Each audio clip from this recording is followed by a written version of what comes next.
இப்போ பாருங்க என்னோட ரசனை நினைப்பேன். உனக்கு ஒரு சர்ப்ரைஸ் கொடுக்க போகிறேன், என்னன்னு சொல்லுங்க. என்ன சர்ப்ரைஸ்? அதான் மாஸ்டர், எனக்கு ஆல்ரெடி நீங்கள் காலை சரி பண்ணி விட்டீங்களே. இன்னொன்று வேற. எனக்கு ஸ்கூட்டி வாங்கி கொடுத்துட்டீங்க மாஸ்டர். அது இல்லை, வேற. ட்ரெஸ் வாங்கி கொடுக்க போறீங்களா மாஸ்டர்? அதெல்லாம் சின்னதாச்சா? எனக்கு தெரியல, நீங்களே சொல்லிடுங்க மாஸ்டர். சொல்லிட்டு வா. சொல்லுங்க. 1 2 3 கவுண்ட் சொல்லுங்க. 1 1 2 3. உங்களுக்கு வீடு கட்டி கொடுக்க போகிறேன். ஹாப்பியா? ஹாப்பி. சூப்பர். அது எங்களுக்கு இல்லாத ஒன்று அதுவுமா மாஸ்டர் வரப்போகுது? ஆமாம், கூட்டி வாங்கி என்னதான் கொடுத்தாலும் நீ நிம்மதியாக படிக்கணும், நிம்மதியாக தூங்கணும்னா வீடு இருக்கணும்ல.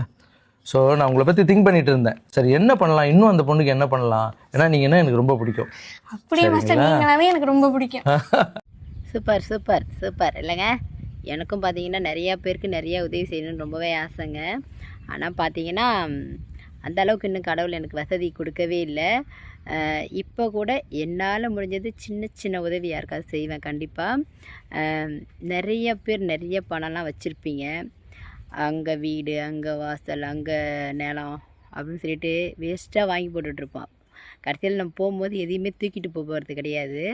இது மாதிரி கஷ்டப்படுற, உயிரோடு வாழும்போது கஷ்டப்படுற யாராவது ஒருத்தவங்களுக்கு 2 பேர்த்துக்கு பெரிய அளவில் இல்லைன்னா கூட நம்ம தகுதிக்கு நம்ம வசதிக்கு தகுந்த மாதிரி ஏதாவது ஒரு சின்ன ஹெல்ப் செய்யலாம்.